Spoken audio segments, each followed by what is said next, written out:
Assalamualaikum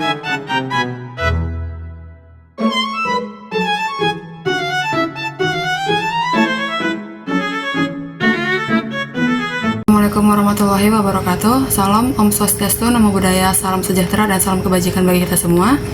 Perkenalkan, nama saya Sherly Purnama dengan NIM 24017-044 dari Prodi Sastra Indonesia. Dan di sini saya akan mempresentasikan apa itu kutipan untuk mata kuliah Bahasa Indonesia. Baiklah, langsung saja ke materi hakikat kutipan. Dalam kegiatan menulis karya ilmiah, yang dimaksud dengan kutipan adalah suatu kegiatan yang berkaitan dengan memungut, mengambil, atau meminjam pemikiran orang lain yang berdasarkan kaidah dan tata cara tertentu.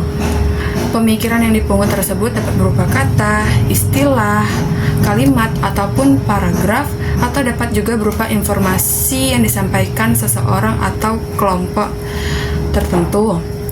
Nah, atau juga kutipan itu bisa berupa lisan ataupun tulisan. Biasanya kalau lisan itu oleh seorang pembicara dan yang tulisan itu berupa seorang pengarang, dari seorang pengarang. Orang-orang cenderung beranggapan bahwa sumber dari suatu kutipan adalah pemikiran, pendapat, atau perasaan yang disampaikan secara tertulis. Misalnya, pendapat yang termuat pada buku-buku, koran, majalah, laporan, website, internet, dan lain sebagainya. Anggapan ini tidak selamanya benar, karena pendapat yang disampaikan secara lisan juga dapat dikutip. Nah, dengan demikian, seorang penulis dapat mengutip suatu pendapat, pikiran, ataupun gagasan yang disampaikan secara lisan ataupun tulisan. Jadi, kutipan adalah pengambilan atau penyalinan dari kata-kata atau kalimat yang ditulis atau diungkapkan oleh orang lain, biasanya dengan tanda kutip dan sumber yang disebutkan. Nah, kutipan sendiri digunakan untuk mendukung argumen, memberikan bukti, atau memberikan penjelasan tambahan dari sebuah karya tulis. Kutipan itu terbagi menjadi dua jenis. Yang pertama ada kutipan langsung dan kutipan tidak langsung. Nah, kutipan langsung dalam bahasa Inggris disebut juga dengan direct quotation, adalah kutipan yang persis sama dengan apa yang dikutip. Diibaratkan seperti memfotokopi, atau istilah lainnya itu plak ketiplak, itu sama dengan apa yang dikutip.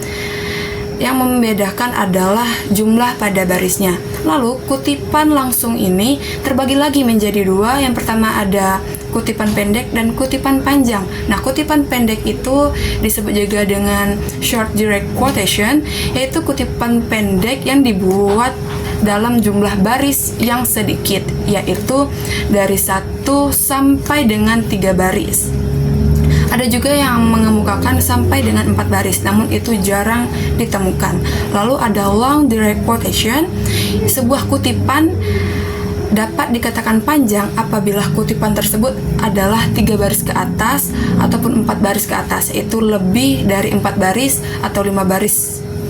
Selanjutnya ada kutipan tidak langsung ataupun yang sering disebut dengan rujukan. Nah, kutipan tidak langsung ini adalah kutipan yang hanya memungut isi dan intisari dari suatu pikiran, ide, ataupun gagasan yang dipinjam. Dalam hal ini, yang dipungut hanyalah pokok-pokok dari pikiran tersebut. Itulah mengapa sebabnya kutipan tidak langsung ini sering juga disebut dengan kutipan isi. Saya akan menjelaskan sedikit cara penulisan ataupun teknik menulis kutipan.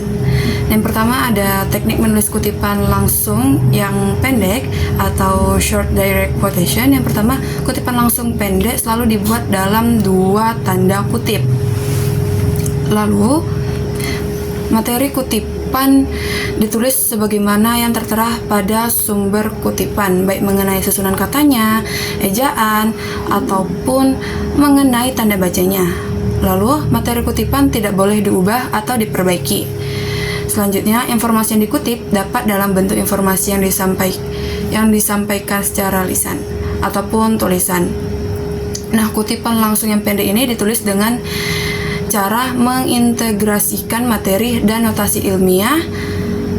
Lalu selanjutnya, materi kutipan dapat ditulis sebelum penulisan notasi ilmiah. kutipan materi mendahului sumber atau sesudah penulisan notasi ilmiah. Ini adalah long direct quotation ataupun kutipan langsung panjang, yaitu teknik yang pertama ialah kutipan langsung yang panjang tidak selalu dibuat berdalam tanda kutip. Lalu materi kutipan ditulis sebagaimana yang tertera pada sumber kutipannya. Lalu materi kutipan tidak boleh diubah ataupun diperbaiki. Lalu materi kutipan dapat ditulis setelah penulisan notasi ilmiah kutipan atau sebelum penulisan notasi ilmiah kutipan. Selanjutnya, informasi yang dikutip dalam bentuk informasi yang disampaikan secara lisan ataupun tulis, ataupun informasi yang disampaikan melalui media elektronika ataupun dari internet. Selanjutnya, jika sumber kutipan adalah informasi lisan, maka notasi ilmiah harus dibuat lebih lengkap. Yang terakhir adalah teknik menulis kutipan tidak langsung ataupun cara menulis sebuah rujukan.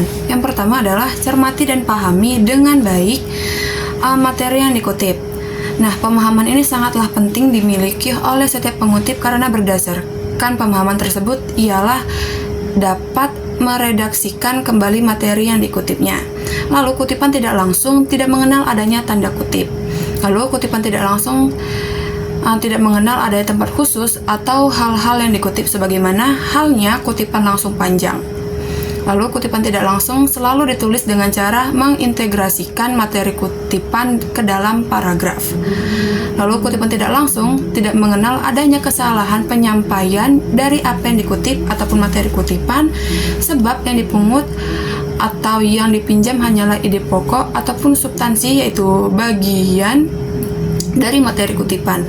Selanjutnya, informasi yang dikutip adalah informasi yang dikutip dapat berbentuk informasi yang disampaikan secara lisan ataupun tulisan. Lalu selanjutnya, notasi ilmiah kutipan. Lalu selanjutnya, notasi ilmiah kutipan dapat ditulis setelah atau sebelum materi yang dikutip. Jika suatu paragraf berisi 2 atau lebih kutipan, maka tata urutan tersebut atau sumber mendahului gagasan atau sebaliknya dapat dilakukan secara bervariasi. Artinya, kutipan pertama dapat dibuat dalam bentuk sumber mendahului gagasan, sedangkan pada kutipan kedua, gagasanlah yang mendahului sumbernya. Mungkin itu saja yang dapat saya sampaikan mengenai materi kutipan dalam mata kuliah Bahasa Indonesia. Lebih kurangnya saya mohon maaf. Terima kasih telah menonton.